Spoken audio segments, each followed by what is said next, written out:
পবিত্ৰ ৰমজান মাহত হিন্দু মুছলমানৰ একতাৰ এনাজৰীডাল অধিক কটকটীয়া কৰিলে গোলকগঞ্জৰ নৈচাৰকুছিৰ ছফিউৰ ৰহমান আৰু বালাজানৰ গুণ্ঠৰ ৰায়ে।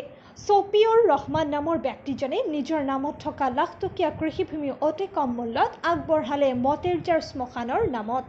বালাজানৰ বিশিষ্ট সমাজকৰ্মী গুণধৰ ৰায়ে ছফিউৰ ৰহমানৰ পৰা 4 কঠা মাটি কিনি দান কৰিলে মতেৰজাৰ শ্মশানৰ নামত। উল্লেখ্য যে নিৰ্মীয়মান 17B 4 লেনযুক্ত ঘাইপথৰ দাঁতিতেই থকা মতেৰজাৰ শ্মশান গদাধৰ নৈৰ গৰাখহনীয়াৰ ফলত জৰাজীৰ্ণ হৈ পৰিছিল।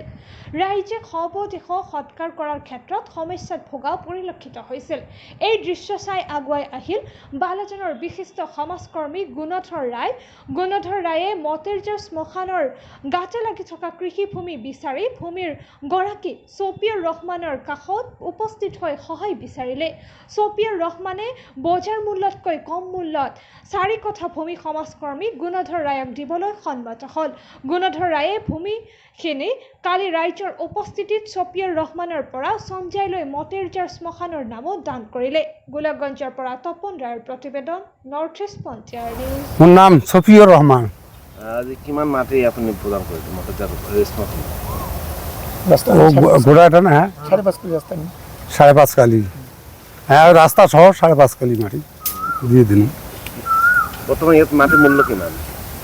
মাটির মূল্য ভ্যারাইটিস নে 10-20 লাখও আছে, 10 লাখও আছে, 5 লাখও আছে, মানে মাটি শ্রেণী হিসেবে দাম আর কি। এই 5.5 লাখ 5.5 কত দিলা? সেক্রেটারি সম্পাদক হিসেবে কি করবো আজি ভূমি এটা হস্তান্তর করা হল, কি করবো?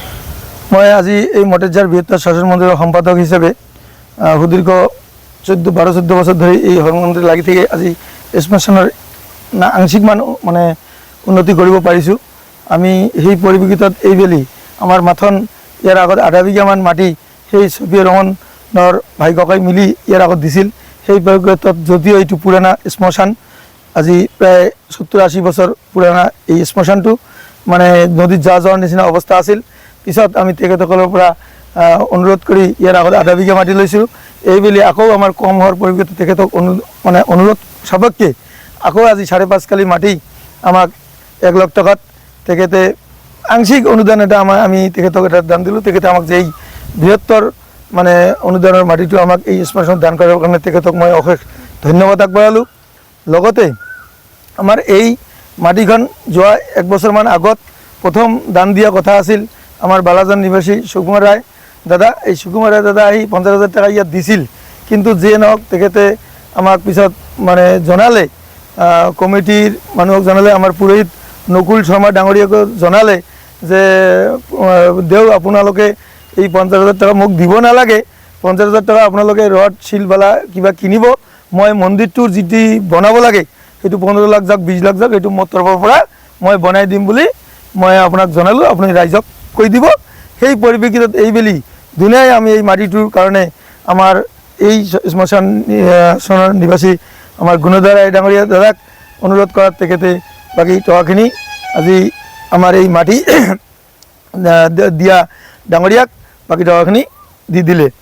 আৰু ইয়াৰ পিছতো 1 বছৰমান আগত আমাৰ এই বৃহত্তৰ শাসন মন্দিৰ যিটো তৰণখনো আমাৰ মামা ৰমেশ চন্দ্ৰ ৰায়ৰ নেতৃত্বত আমাৰ বাইদেউ লক্ষী ৰায়, নগেন ৰায় ভিনদেউ আৰু ৰবীন্দ্ৰ ৰায় দাদা, ৰতন ৰায় সকলোৱে মিলিজুলি আমাৰ এই আগফালৰ গেটখন বনাই দিয়ে।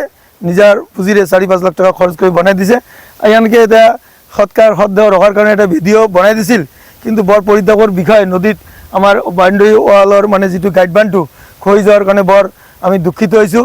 কিন্তু আমাৰ MLA সাহেব বিধায়কে অলপ এটা নাওমান পুঁজি দিছিল, 2,20,000 টাকা, এটা 1.5 লাখ টাকাৰ এটা বোল্ডাৰ ফিচিং বান্ধ দিছিল, কিন্তু কামটো হোৱা নাই। এইটো সেই কামটো পৰিপূৰ্ণ মানে কমপ্লিট কৰিব গ'লে কমেও 25-30 লাখ টাকামান লাগিব বুলি ধাৰণা। গতিকে আপোনালোকৰ মিডিয়াৰ জৰিয়তে মই ক'ব বিচাৰোঁ আমাৰ মাননীয় জিলা উপায়ুক্তক ইয়াত অলপ যোগাযোগ কৰি আপোনালোকে যদি আনি এটা আনটাইড ফাণ্ডৰ পৰাই হওক, বিভিন্ন কিবা ফাণ্ড জিলা উপায়ুক্তৰ তাত থাকে, আনি যদি এই আমাৰ এই মন্দিৰৰ বান্ধটো দি লয়, আমি এই 10খন গাঁৱৰ সৎকাৰ কৰা মানুহ ইয়াত উপকৃত হ'লো হয় বুলি আজিৰ এই মিডিয়াৰ যোগে মই অনুৰোধ জনালোঁ।